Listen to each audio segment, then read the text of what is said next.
तो ये आज का लेक्चर स्टार्ट करते हैं। लास्ट लेक्चर के अंदर हमने कॉस्ट मैनेजमेंट के नॉलेज एरिया के अंदर टू डिटरमिन बजट को डिस्कस किया था डिटेल के साथ। आज हम उससे आगे चलेंगे और कॉस्ट मैनेजमेंट का आखिरी जो प्रोसेस है कंट्रोल कॉस्ट, उसको हम डिटेल्स के साथ डिस्कस करेंगे।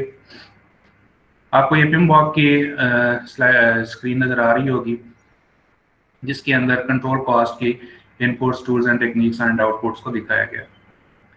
कंट्रोल कॉस्ट जो है ये मॉनिटरिंग एंड कंट्रोलिंग फेज का प्रोसेस है और इसका जो मेन मकसद है वो ये है कि कॉस्ट के अंदर अगर किसी किस्म की चेंज आती है या आपको पैसे जो है वो ज़्यादा चाहिए, बन जाए ऐसी सिचुएशन बन जाती है कि ज़्यादा चाहिए, जितने आपको एलोकेट किए गए हैं उससे काम नहीं हो रहा है, या चेंजेस की ज़रूरत है, तो कॉस्ट के अंदर किसी किस्म की भी चेंज करने के लिए हमारे पास ये वाले प्रोसेस होता है जिसको रन टाइम के ऊपर एग्जीक्यूट किया जाता है, मॉनिटरिंग एंड कंट्रोलिंग के ज़रिए से देखा जाता है। तो दिस इज द गोल और the objective of this process. इस काम को करने के लिए, कंट्रोल कॉस्ट को करने के लिए जो सबसे बुनियादी चीज़ है जो चाहिए, जो कि लास्ट लेक्चर के अंदर जाते हुए हमने डिस्कस भी किया था, that is the status of the project with respect to the cost and time. कि जहां पर भी आप ये कंट्रोल करना चाह रहे हैं या आपको नजर आता है कि यहाँ पे कंट्रोल की जरूरत है, या आप रेगुलर इंटरवल्स के ऊपर ये जानना चाह रहे हैं कि what is the status of the cost and the schedule और the time for the project, तो उसके लिए सबसे पहले ये स्टेटस जानना ही सबसे इम्पोर्टेंट जरूरी होता है, अहम होता है कि हमारे सामने ये स्टेटस हो कि हमारा प्रोजेक्ट जा किस तरफ रहा है, क्या है जो हमने प्लान किया हुआ था, क्या उसके मुताबिक चल रहा है या नहीं चल रहा है, या उसे यहाँ हमें कुछ और करने की ज़रूरत है। तो ये जानना सबसे ज़्यादा सबसे पहले इम्पोर्टेंट होता है, अहम होता है। और इस चीज़ को जानने के लिए जो टूल एंड टेक्निक है जो कि ये पिमबॉक हमें सजेस्ट करता है और इसी के ऊपर टोटली फोकस करता है, that is the earned value management, EVM। इसको एक और नाम भी दिया जाता है earned value analysis, EVA, earned value management और अर्नड वैल्यू एनालिसिस। यही इसकी मेन टेक्निक है। बाकी सारे कॉन्सेप्ट हैं वो इसी से एक्सटेंडेड है, अभी हम देखेंगे नीचे वाले सारे के सारे इसी से निकलते हैं। तो अगर हमें अर्नड वैल्यू एनालिसिस आ जाता है तो हमारे पास स्टेटस आ जाएगा कि हमारा प्रोजेक्ट किस समत के अंदर जा रहा है, प्लान के मुताबिक चल रहा है कि नहीं चल रहा है। तो फिर उसके बाद हमारे पास सारी की सारी सिचुएशन क्लियर हो सकती है और we can control the cost of the project. तो लिहाजा हमारा जो फोकस होगा आज का लेक्चर का, that will be on the learning of the earned value management. तो अर्नड वैल्यू मैनेजमेंट को हम डिस्कस करते हैं अब डिटेल के साथ। तो गोल आपने सामने रखना है।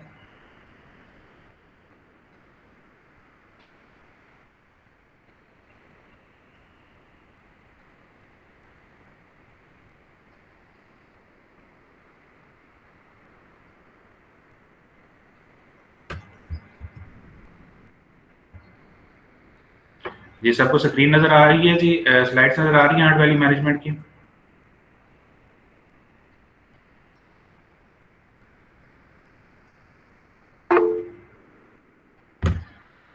ओके जी।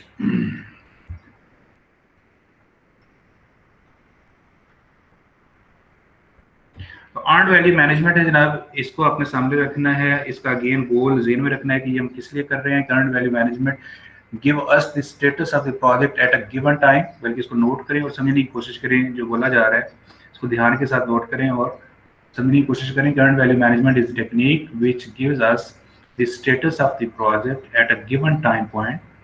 एक मखसूस टाइम पॉइंट के ऊपर प्रोजेक्ट के स्टेटस को हमें ये बताती है with respect to time and cost. Time के लिहाज से भी हमें स्टेटस बताएगी कि हमारे प्रोजेक्ट का स्टेटस क्या है, और उसके बाद कॉस्ट के लिहाज से, पैसों के लिहाज से भी बताएगी कि हमारे प्रोजेक्ट का स्टेटस कैसा जा रहा है, कि हम कॉस्ट के लिहाज से सही जा रहे हैं कि नहीं जा रहे हैं। Then on the basis of this thing, जो हमारे पास स्टेटस आ जाएगा उनकी बुनियाद के ऊपर हम डिफरेंट किस्म के एनालिसिस कर सकते हैं, प्रोजेक्शन कर सकते हैं, फोरकास्टिंग कर सकते हैं, देख सकते हैं कि हम किस तरीके के साथ प्रोजेक्ट के ऊपर इसकी कंट्रोलिंग मैकेनिज्म को अप्लाई कर सकेंगे। तो सबसे पहला काम यह है कि we can know the status of the project with respect to time and cost. अब ये काम करने के लिए कुछ सबसे पहले कुछ कॉन्सेप्ट्स हैं जो कि हमें बिल्कुल क्लियर होने चाहिए। तीन चीजें हैं जो कि हमें बिल्कुल क्लियरली अंडरस्टैंड होनी चाहिए। One is the plan value, then the earned value, then the actual cost. इसको ज़रा समझने के लिए अपनी जो करंट हमारा ये जो कोर्स चल रहा है इसके लिहाज से ज़रा समझने की कोशिश करें। तो इन 3 चीज़ों को हम काफ़ी हद तक समझ लेंगे, फिर हम कुछ एग्जांपल्स करते हैं तो मज़ीद समझ आ जाएगी। देखिए हमारा जो नॉर्मली तौर पे जो कोर्स डिज़ाइन यहाँ पे होता है, जिसके अंदर ये 4.5 माह का अरसा होता है और उसके अंदर टोटल लेक्चर्स जो होते हैं, अगर हम लेक्चर्स की बात करें, वही टास्क होते हैं, वही एक्टिविटीज़ होती हैं हमारे पास यहाँ पे। तो वो टोटल 32 लेक्चर्स नॉर्मली तौर पे प्लान किए जाते हैं। अब 32 लेक्चर अगर इन 3 चीज़ों के लिहाज से देखा जाए तो इन 3 चीज़ों में से वो क्या चीज़ है, that is the planned value. वो हमारी प्लान्ड वैल्यू है। हमने प्लान कर लिया कि 32 लेक्चर्स होंगे। इसके बाद फर्ज करें कि हम हाफ ऑफ द लेक्चर्स के ऊपर पहुंच जाते हैं और हम चाहते हैं कि हमें हाफ के ऊपर स्टेटस पता लगे कि जब 16 लेक्चर्स या हमारे पास 8 वीक्स जो है वो हो जाते हैं, 8 वीक्स हो जाते हैं, तो फिर हमारे पास स्टेटस क्या आता है, हमने कितना किया हुआ। तो फर्ज करें कि हम 8 वीक्स के बाद जाके चेक करते हैं तो पता लगता है कि 8 वीक्स के बाद जो लेक्चर हुए हुए हैं वो होने कितने चाहिए थे। प्लान वैल्यू अब हाफ के लिहाज से क्या होगी, तो 16 लेक्चर होने चाहिए। 16 लेक्चर प्लान वैल्यू है, हाफ के लिहाज, हाफ के ऊपर हम चेक कर रहे हैं, 8 वीक्स के बाद चेक कर रहे हैं। तो वहां पे जाके हमारे पास जो प्लान वैल्यू है वो 16 लेक्चर्स की है। जब हम स्टेटस एक्चुअल चेक करते हैं तो पता लगता है कि उसके ऊपर 16 लेक्चर नहीं हुए हैं बल्कि 10 लेक्चर्स हुए हैं। ये जो 10 लेक्चर्स हुए हैं ना, this is the earned value. ये हमने अर्न किया है, ये हमने अर्न किया है। होने कितने चाहिए थे, 16, हुए कितने हैं, 10। कितने हम पीछे हैं, 6 लेक्चर पीछे, लेक्चर्स के लिहाज से हम पीछे हैं। अब कॉस्ट को देखिए जरा, करंट सिचुएशन को जरा देखिए।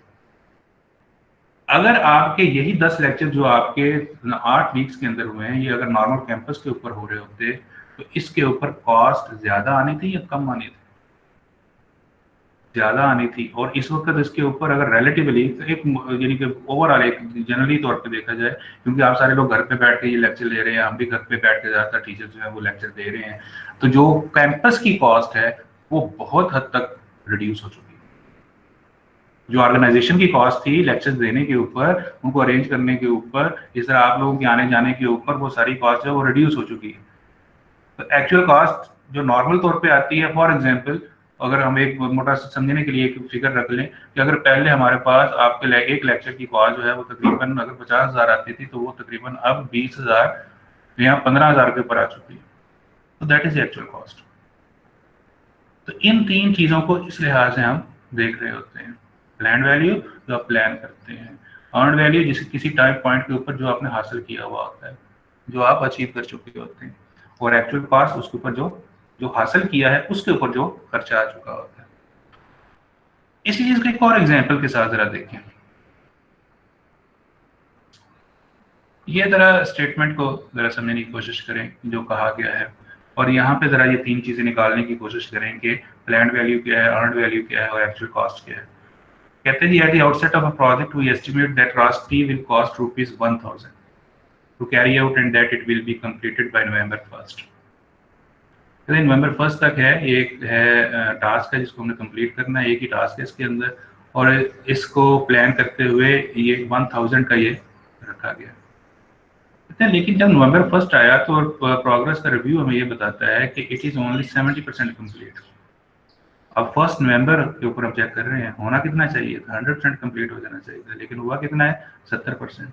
और वो जो 70% कंप्लीट हुआ है उसके ऊपर जो कॉस्ट लगी है वो 500 की लगी है, उसके ऊपर कॉस्ट 500 की लगी है। अब देखेंगे इसके अंदर 3 चीजों को अगर हम निकाल लें तो क्या होंगी। अब देखें कि हमने 1000 रुपये का ये टास्क लिया था, इसको हमने प्लान करना था, this is the plan value. अब जब हम प्लान वैल्यू की 1000 की है और ये तो नंबर को जाके चेक करते हैं तो वहां पे 70% काम हुआ हुआ, 70%, यानी यहाँ 700 वर्क का काम कंप्लीट हुआ हुआ। तो this is the earned value, 700 जो है this is the earned value. और ये जो 700 को हमने अचीव किया है वह कितने में अचीव किया है, इसके ऊपर खर्चा कितना आया है, दैट इज जस्ट दी 500। आना कितना चाहिए था, 700 आना चाहिए था, लेकिन हमने 500 के अंदर 700 का काम कर लिया। तो इसके लिहाज से देखा जाए, अब इन दोनों स्टेटस के लिहाज से देखा जाए, तो जो हमारे पास कॉस्ट है उसके लिहाज से हम 200 रुपया बेहतर है, क्योंकि 700 रुपये का काम हमने कितने में किया है, 500 के अंदर। लेकिन स्केड्यूल के लिहाज से देखा जाए तो यकम नवंबर को हमें 1000 का काम कर लेना चाहिए था, लेकिन हमने कितना किया है, 700 का काम किया है, 700 वर्थ का काम हुआ है, इसको मॉनेटरी वैल्यू के अंदर हमने ट्रांसफर कर लिया। तो 700 माइनस 1000, तो हम स्केड्यूल के लिहाज से 300 या 30% बिहाइंड है, और कॉस्ट के लिहाज से हम 20% या 200 रुपए के लिहाज से बेहतर है। In simple view, this is the earned value analysis or earned value management. जी जनाब, तो ये तीन चीजें क्लियर हुई हैं जी, आपको समझ आई है कि अर्नड वैल्यू क्या है, प्लान्ड वैल्यू क्या है, और एक्चुअल कॉस्ट क्या है।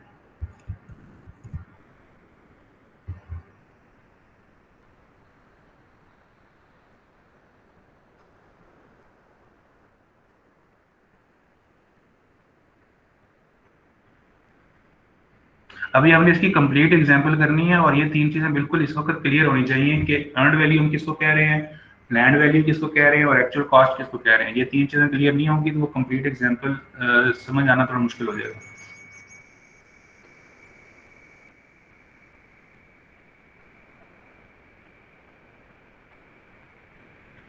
अर्नड वैल्यू हमारे पास वो काम होता है जो किसी एक टाइम पॉइंट के ऊपर हम अचीव कर चुके होते हैं with respect to the plan, with respect to the plan, यानी कि प्लान के लिहाज से किसी एक टाइम पॉइंट के ऊपर जितना काम हम अचीव कर चुके होते हैं उसको हम अर्नड वैल्यू कहते हैं।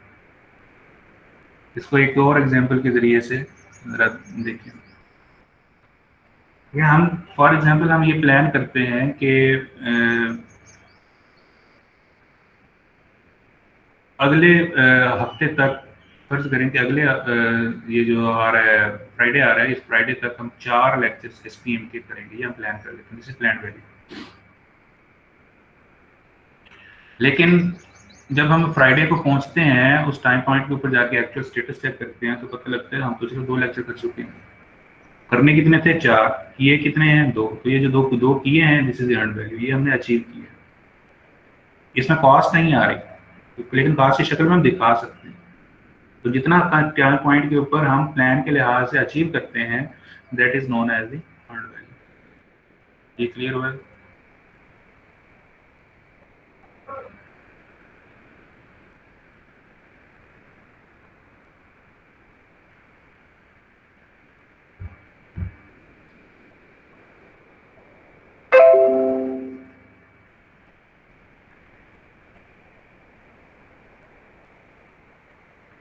ओके, ये एक, अब हम एक कंप्लीट एग्जांपल करेंगे। पहले जरा खुद you take some time, 1 to 2 minutes आपको दिए जाते हैं, जरा अपने तौर पे ये तीन चीजें निकालने की जरा कोशिश करें कि इस स्टेटमेंट्स को सामने रखते हुए कि टोटल 20 टास्क हैं, और हर टास्क के ऊपर हम प्लान कर रहे हैं कि 15,000 पर टास्क कॉस्ट आएगी, 8 वीक्स का पूरा प्रोजेक्ट है। 2 वीक्स के बाद हम अर्नड वैल्यू एनालिसिस कर रहे हैं, तो 2 वीक्स के बाद जो एक्चुअल कॉस्ट आई है वो 55,000 है, और हमने 4 टास्क कंप्लीट किए हैं। तो ज़रा निकालें कि प्लान वैल्यू क्या है 2 वीक्स के बाद, उसके बाद 2 वीक्स के बाद अर्नड वैल्यू क्या है, और एक्चुअल कॉस्ट। एक्चुअल कॉस्ट नज़र आ रही है 55,000 है, अर्नड वैल्यू और प्लान वैल्यू ज़रा निकालने की कोशिश करें। उसके बाद हम इसको कंप्लीटली एड्रेस करते हैं कि इसका सोल्यूशन क्या होगा।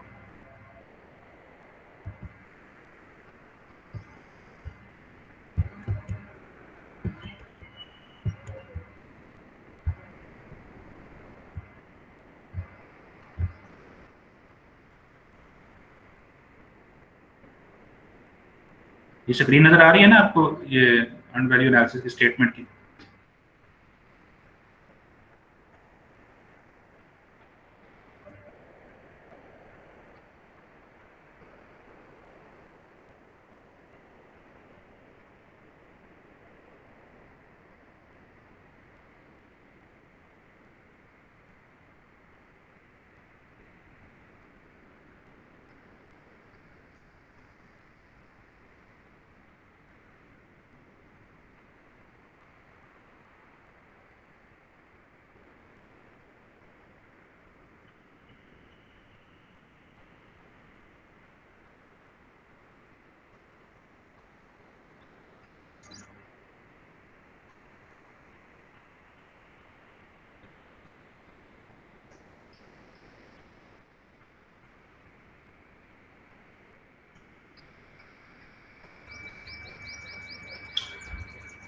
जी शाबाश जी। फिजा ने अर्न वैल्यू सही निकाली है, बिल्कुल सही है, 60,000 आती है। प्लान वैल्यू के लिहाज से 5 टास्क है, इसकी जो मॉनेटरी वैल्यू निकाली हूँ मैं, 5 टास्क अगर हमने प्लान वैल्यू के लिहाज से करने हैं तो उसकी मॉनेटरी वैल्यू क्या होगी, पैसों के अंदर इसको ट्रांसफर करें।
जी हाफिज मतीन, हाफिज मोहम्मद मतीन साहब बिल्कुल सही है।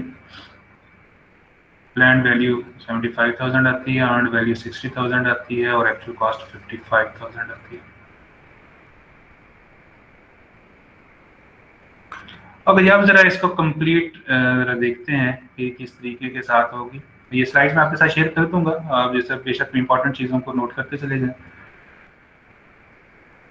अच्छा, इसके अंदर सबसे पहले जो डाटा दिया गया है उसको थोड़ा अरेंज कर लेते हैं तो फिर समझना और उसको काम करना आसान हो जाता है कि हमारे पास टोटल टास्क जो है वो 20 है, टोटल ड्यूरेशन 8 वीक्स की है। ये इन्फॉर्मेशन दी गई है स्टेटमेंट के अंदर। कॉस्ट पर टास्क जो प्लान किया गया है कि हर टास्क के ऊपर 15,000 रुपया हमारा खर्चा आएगा। ये प्लानिंग की बातें हैं सारी की सारी। इसको थोड़ा सा मजीद हमने रिफाइन कर लिया तो हमारे पास एक वीक के अंदर जो टास्क बनते हैं प्लानिंग के लिहाज से वो 2.5 टास्क हमने अगर वीक के अंदर करने हैं। तो अगर 2.5 टास्क हमने वीक के अंदर करने हैं तो हमारे पास टोटल प्रोजेक्ट का जो बजट है, जिसको बजट एट कंप्लीशन कहते हैं, BAC, टोटल प्रोजेक्ट का जो बजट है वो हम निकाल लेते हैं कि हमारे पास टोटल नंबर ऑफ टास्क जो है वो 20 है। हर एक के ऊपर जो प्लान के लिहाज से 15,000 रुपये लगता है, तो 15,000 को हमने 20 के साथ मल्टीप्लाई किया तो हमारे पास टोटल बजट जो आ रहा है वो 3 लाख रुपए का आ रहा है, जिसको हम बजट एट कंप्लीशन कह रहे हैं। या हम कह सकते हैं this is the planned value for the whole project. ये प्लान्ड वैल्यू है पूरे प्रोजेक्ट की, उसकी डेडलाइन के लिहाज से, तो ये 3 लाख रुपए हो जाता है। लेकिन हमें कहा गया है कि हमने आफ्टर 2 वीक्स के पे जाके ये अर्नड वैल्यू एनालिसिस करना है। तो आफ्टर 2 वीक्स वो हमें बताते हैं कि 55,000 रुपया खर्चा आया, तो एक्चुअल कॉस्ट हमारे पास कितनी आ गई, 55,000। 2 वीक्स के बाद प्लान वैल्यू कितना, हमारा प्लान कितना होना चाहिए, प्लान के मुताबिक हमारे पास कितने टास्क हो जाने चाहिए, जरा ऊपर देखिए। हमने इसीलिए निकाल लिए थे कि हर वीक के अंदर 2.5 टास्क पर वीक के प्लानिंग है। तो 2 वीक्स के बाद हम निकाल रहे हैं तो प्लानिंग के लिहाज से 2.5 इंटू 2 इंटू 15,000 जो कि प्लानिंग की हमारी वैल्यू है उसके साथ मल्टीप्लाई किया तो हमारे पास प्लान वैल्यू कितनी आ गई, 75,000। PB या प्लान वैल्यू 2 वीक्स के बाद 75,000 बनती। 5 टास्क हमने करने हैं और 5 टास्क के लिए हर टास्क के लिए 15,000 रुपए की प्लानिंग की वैल्यू है और उसको मल्टीप्लाई कर दिया गया तो 75,000 हमारे पास वैल्यू आ गई। अर्न वैल्यू क्या है, वो कहते हैं जी टास्क 2 वीक्स के बाद जब चेक किया गया तो 4 टास्क कंप्लीट हुए हैं, सिर्फ 4 हुए हैं। तो 4 इंटू 15,000 जो कि 15,000 हमारी प्लानिंग की वैल्यू है, तो हमारे पास जो वर्थ ऑफ 4 कंप्लीटेड टास्क है that is the 4 into 15,000, 60,000 rupees की हमारे पास अर्न वैल्यू इसके अंदर आ जाती है। तो इन तीनों को सामने रख के आप देख सकते हैं कि इन तीनों में फर्क क्या है कि प्लानिंग के मुताबिक आफ्टर 2 वीक्स हमारे 5 टास्क कंप्लीट होने चाहिए थे, उनकी वर्थ 75,000 बनती है, लेकिन हमने कितने किए हैं, 4 टास्क किए हैं जिनकी वर्थ कितनी बनती है, 60,000। तो 5 टास्क हमने करने थे, किए 4 हैं, लेकिन 4 के ऊपर हमारी जो कॉस्ट आनी चाहिए थी वो 60,000 ही आनी चाहिए थी, लेकिन हमने कितने में काम कर लिया, 55,000 में। तो जनरली इसके अंदर देखते हुए देखा जाए तो हम कॉस्ट के लिहाज से 5,000 बेहतर है, लेकिन टास्क के लिहाज से, टास्क करने के लिहाज से, स्केड्यूल के लिहाज से एक टास्क पीछे। इसको मजीद बेहतर हम कर सकते हैं फार्मूलाज की बुनियाद के ऊपर कि ये नीचे जरा देखें कि हमारे पास क्या आ रहा है। सबसे पहले SV mean schedule variance. Schedule variance, schedule के लिहाज से हमारा वेरिएंस क्या है, डिफरेंस क्या है प्लान के साथ। तो it is equal to earned value minus planned value. Earned value हमारे पास कितनी है, 60,000। प्लान वैल्यू कितनी है 75,000, तो -15,000, यानी कि एक टास्क 15,000 का है, एक टास्क हम पीछे हैं। तो ये फॉर्मूला भी वही चीज बता रहा है कि स्केड्यूल वेरिएंस के लिहाज से हम एक टास्क पीछे। कॉस्ट वेरिएंस को देखें, ये किसके बराबर होगा, earn value minus actual cost, कि हमने अर्न किया है 60,000 कितने में, 55,000 में, तो हमारे पास क्या गया +5,000 आ गया, तो हम कॉस्ट के लिहाज से 5,000 बेहतर। इसी चीज को अगर हम रेशो की शक्ल के अंदर ले आए, यही जो वेरिएंस आ रहे हैं हम इनको रेशो की शक्ल के अंदर ले आए, तो वो हमारे पास ये बनेगा, इनको डिवाइड यहाँ पे हम माइनस कर रहे थे अर्न वैल्यू में से, यहाँ पे जब हम लेके आएंगे रेशो की शक्ल के अंदर लेके आए तो डिवाइड कर देंगे। SPI means schedule performance index, schedule performance index, इनका ये रेशो, इस यही इस वेरिएंस जो है वो रेशो में चला जाएगा। तो 60,000 डिवाइडेड बाय 75,000, तो 0.8 के अंदर आ जाएगा, इसकी कोई यूनिट नहीं होगी। ये 1 के साथ इसका आ रहा होता है, अगर 1 से नीचे है चीज चल रही है तो you are behind the schedule, अगर 1 से ऊपर जा रही है तो you are better in schedule. CPI क्या है, कॉस्ट परफॉर्मेंस इंडेक्स है, इसमें earned value will be divided by actual cost, तो 60,000 divided by 55,000, answer will be 1.09, answer is greater than 1, so we are better with respect to budget or cost, तो budget या cost के लिहाज से हम इसमें बेहतर। तो this is the basic earned value management और अर्न्ड वैल्यू एनालिसिस। इसको जरा दोबारा से देखें जी, स्टेटमेंट से लेके इस स्टेटमेंट से को देखें, आपने नोट की होगी, और उसके बाद देखें कि ये किस तरीके के साथ इसका यहाँ तक सोल्यूशन निकाला गया है। कोई क्वेश्चन है यहाँ पे तो यू कैन आस्क।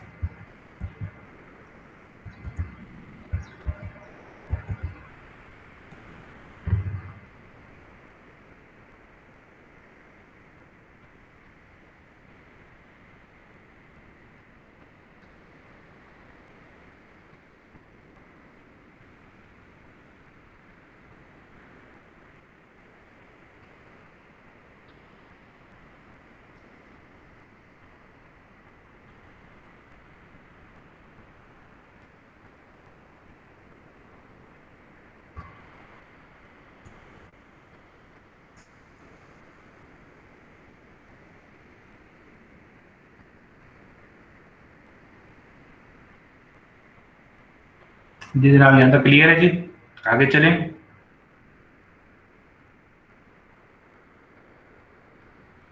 ये अर्नड वैल्यू,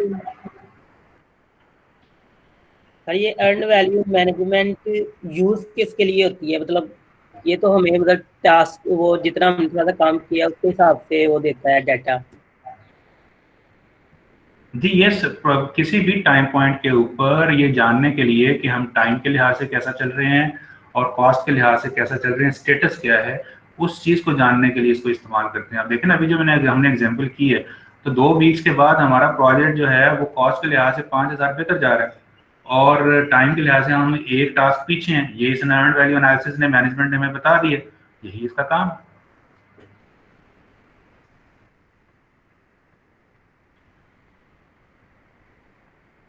जी, क्वेश्चन का आंसर हुआ जी।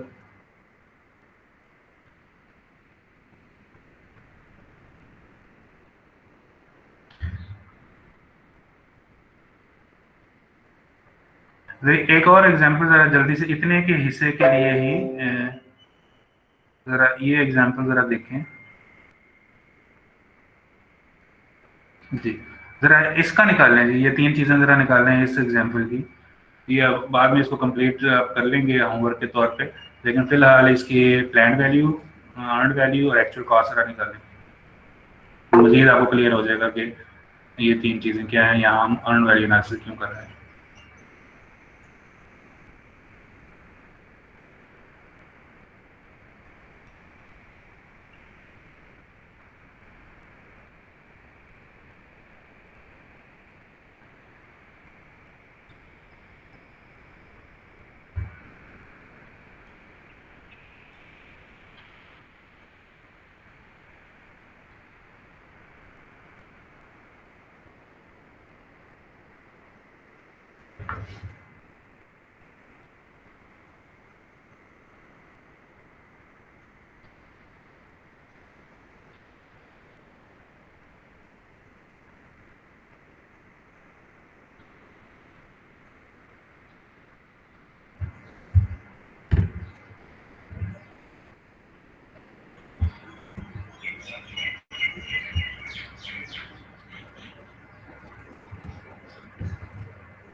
जी सही कह रहे हैं, प्लान वैल्यू 75,000 होगी, अर्नड वैल्यू कितनी होगी?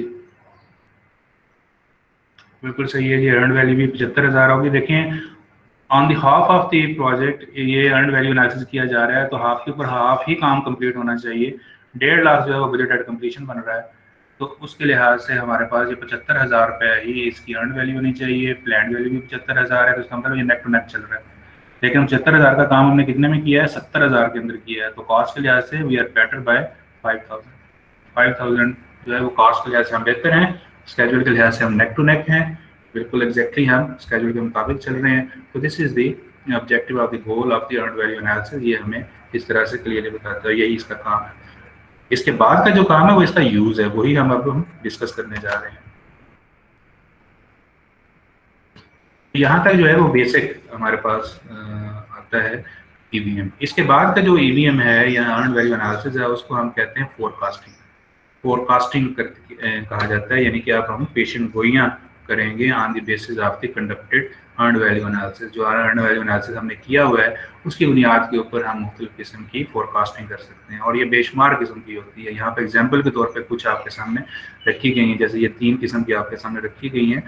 इसके अलावा भी बेशुमार हो सकती हैं, ज़रूरत के मुताबिक जिस तरह के प्रोजेक्ट मैनेजर्स चाहते हैं या जिस तरह का एनालिसिस करना चाह रहे होते हैं उस तरह की कर रहे होते हैं। यहाँ पे अगर आप कंसीव करने की कोशिश करें, जो क्रिकेट मैचेस चल रहे होते हैं उनके जो मुख्तलिफ एनालिसिस की बुनियाद पर फोरकास्टिंग वो कर रहे होते हैं कि अगर इस वक्त इतना स्कोर है तो 40 ओवर्स के बाद कितना स्कोर हो जाएगा, 50 ओवर्स के बाद कितना स्कोर हो जाएगा। तो ये वही काम है सर, वो उस ये सेम कॉन्सेप्ट के तहत चल रहा होता है। उसको भी फोरकास्टिंग कहते हैं, इसको भी फोरकास्टिंग कहते हैं, और इसी के लिहाज से चीज़ों को हम देख रहे होते हैं। तो आप देखते हैं कि वहाँ पर मुख्तलिफ किस्म के स्टैटिस्टिक्स यूज़ किए जा रहे होते हैं, एनालिसिस यूज़ किए जा रहे होते हैं, ग्राफ्स यूज़ किए जा रहे होते हैं। तो उसी का एक ग्लिम्स यहाँ पे हम आपको दिखाने की कोशिश करते हैं कि अर्न वैल्यू मैनेजमेंट के अंदर हम किस तरह से कर रहे होते हैं। पहले को जरा ध्यान के साथ चलिएगा, हर एक के अंदर एक मखसूस किस्म का एंगल है, उसी के लिहाज से ये प्रोजेक्शन हो रही है। उसको चेंज करना चाहें तो आपको फार्मूला चेंज करें तो जिस तरह का आप चाह रहे होते हैं उस तरह की प्रोजेक्शन या फोरकास्टिंग आपको मिल जाएगी।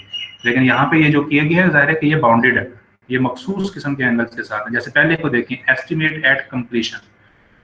एस्टिमेट एट कंप्लीशन से मुराद क्या है कि इससे मुराद ये है, ये इस चीज की प्रोजेक्शन में दे रहा है कि हमारे पास इस वक्त जितना काम, जितने पैसे हम बचा चुके हैं, हम 5,000 रुपये बचा चुके हैं, तो 5,000 अगर हमारा बच गया है और बाकी का काम हमारा उसी तरह से चलता है जिस तरह से प्लान हमने किया है, तो पहले से शुरू से हमने प्लान किया है, तो फिर हमारा टोटल बजट कितना होगा, that will be the estimate at completion.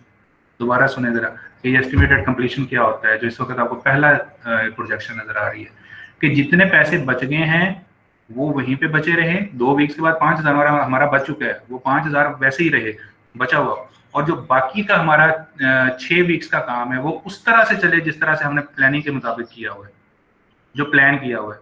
तो फिर हमारा टोटल बजट क्या होगा?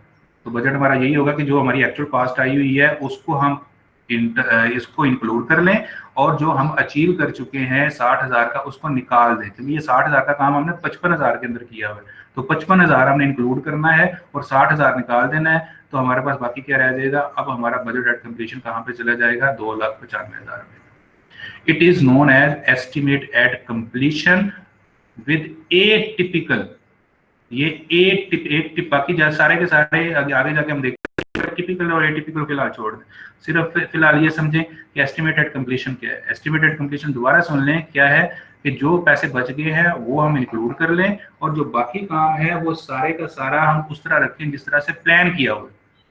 तो then what will be the budget at completion, what will be the planned value now. तो वो यही होगा कि 60,000 का काम हमने 55,000 के अंदर कर लिया हुआ है, तो 60,000 को निकाल दे, 55,000 को ऐड कर दे और बाकी प्लान के मुताबिक ही रहेगा, तो वो हमारे पास कितना आ जाएगा? 2,95,000। वेरिएंस एट कंप्लीशन, अगर हमारा ये 5,000 बचा हुआ है और बाकी काम प्लान के मुताबिक चलता है, तो हमारा वेरिएंस के जो हमारा कंप्लीशन के ऊपर वेरिएंस कितना होगा कॉस्ट के लिहाज से? दिस इज सिंपल कि बजट एट कंप्लीशन में से ये EAC निकाल दें। 3 लाख हमारा बजट था पहले, अब हमारा 2,95,000 में रह गया है, तो हमारे पास वेरिएंस कितना रह जाएगा? 5,000।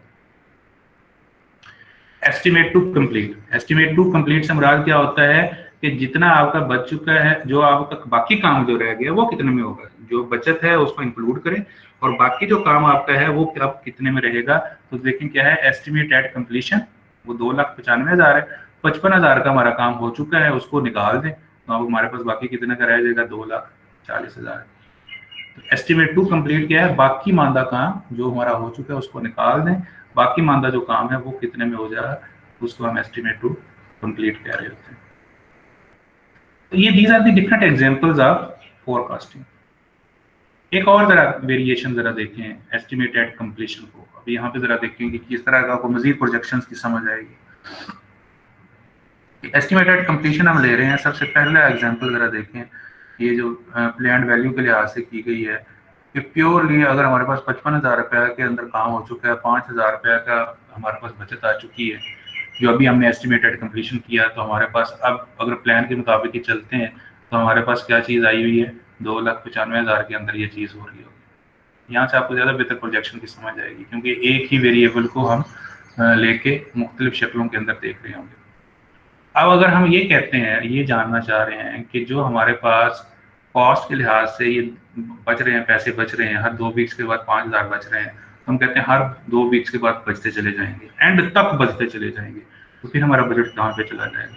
तो ये चीज़ जानने के लिए हम क्या करेंगे कि बजट एट कंप्लीशन 3 लाख रुपया divided by CPI, cost performance index, वो जो हमने निकाला था शुरू के अंदर, उस पर डिवाइड कर दें तो कितना आया, तकरीबन 2,75,000 रुपया हमारे पास आ जाएगा। कि अगर हम हर 2 वीक्स के बाद हमारे पास 5,000 रुपया बचता चला जाए तो हमारा अब बजट कहाँ पे जाएगा, 2,75,000 पे चला जाएगा। एक और जरा इसकी शक्ल देखें कि यही जो 3 लाख रुपए है, इसके अंदर अगर हम हर 2 वीक्स के बाद हम एक स्केड्यूल के लिहाज से एक टास्क पीछे रहते चले जाते हैं तो फिर हमारी पोजीशन क्या होगी, फिर हमारा बजट कहाँ पे जाएगा, क्योंकि हम पीछे रहते चले जाएंगे तो हमें ज़्यादा कॉस्ट लगानी पड़ेगी, तो वो चीज़ हमारी कहाँ पे चली जाएगी, 3,75,000 पे। बाकी चीज़ें उसी तरह से, लेकिन अगर हम हर 2 वीक्स के बाद एक टास्क पीछे जाते हैं तो हमारा बजट कहाँ पे जाएगा, 3,75,000 पे चला जाएगा। चौथी प्रोजेक्शन देखें कि अगर हम दोनों को इन्वॉल्व करते हैं कि हर 2 वीक्स के बाद हमारा एक टास्क हम पीछे रहते हैं लेकिन 5,000 बचाते चले जाते हैं, तो फिर बजट कहाँ पे हमारे पास जाएगा, हमें डिवाइड करना पड़ेगा दोनों चीज़ों पे, CPI पे भी और SPI, दोनों को मल्टीप्लाई करके बजट एट कंप्लीशन पे डिवाइड कर दें तो हमारा कहाँ पे चला जाएगा, 3,44,000। देखें इस तरह के प्रोजेक्शन, अब इनको हम अपने लिहाज से एडजस्ट कर सकते हैं, देख सकते हैं और कंट्रोलिंग मैकेनिज्म अप्लाई कर सकते हैं। नीचे ग्राफ की शक्ल के अंदर देखें कि अगर हमारे पास 2 वीक्स में 5,000 बच जाता है और उसके बाद उसी तरह से काम चलता है जैसे प्लान के मुताबिक क्या है, तो हम एट द एंड 2,95,000 के ऊपर हमारा बजट खत्म हो जाएगा। 3 लाख का वाला काम 2,95,000 में हो जाएगा। हर 2 वीक्स के बाद 5,000 हम बचाते चले जाते हैं तो हमारा बजट कहाँ पे चला जाएगा, 2,75,000 पे चला जाएगा। हर 2 वीक्स के बाद हमारे पास हर एक टास्क हम पीछे रहते चले जाते हैं तो फिर हमें बजट कितना चाहिए होगा, 3,75,000। दोनों चीजें इन्वॉल्व कर देते हैं कि हम हर 2 वीक्स के बाद एक टास्क पीछे भी रहते हैं और 5,000 बचता भी है, तो फिर हमारा बजट हमें कितना चाहिए होगा, 3,44,000। So these kind of the projections are forecasting can be done। इसके अलावा बेशुमार हैं जो कि की जा सकती हैं और उनके लिहाज से हम चीज़ों को देख सकते हैं। तो ये है जनाब अर्न वैल्यू एनालिसिस जो आपके सामने रखा गया है। इसकी ये चीज़ आपने काम खुद करना है, ये नेक्स्ट लेक्चर के अंदर आपने मुझे बताना है कि इसकी आपको क्या समझ आती है। टू कंप्लीट परफॉर्मेंस इंडेक्स क्या है, ये कैसे कैलकुलेट किया गया, 2 तरीके से कैलकुलेट किया गया है, ये किस तरह से किया गया है, इसका कॉन्सेप्ट क्या है, ये आपने खुद काम करके लेके आना है नेक्स्ट लेक्चर के अंदर। ये स्लाइड्स आपको भेज दी जाएंगी, इनको देखिए अब आपकी बुक के अंदर बड़ा अच्छा लिखा हुआ है, वहाँ पे एग्जाम्पल भी दी हुई है, उसको भी पढ़िएगा तो आपको समझ आएगी। तो यहाँ से हम देखेंगे, इसके साथ साथ इसके होमवर्क क्वेश्चंस हैं, ये 3 होमवर्क क्वेश्चंस आपको दिए गए हैं इसके अंदर, इनको कीजिएगा। 2 एग्जाम्पल्स हमने लेक्चर के दौरान की हैं, तो टोटल ये 5 ये क्वेश्चन हो जाएंगे आपके पास, इनको कंप्लीट कीजिएगा और उसके साथ साथ ये TCPI का होमवर्क है आपके पास, इसके ऊपर काम कीजिएगा। तो ये है क्या, सारे को ज़रा देख लें जनाब, किसी किस्म का कोई क्वेश्चन है इसके अंदर, ये भी अगेन आपको प्रैक्टिस से आएगा, इसकी भरपूर प्रैक्टिस कीजिए, तो ये भी आपके लिए एक मुफीद चीज़ होगी जिसके ज़रिए से आप देख सकेंगे।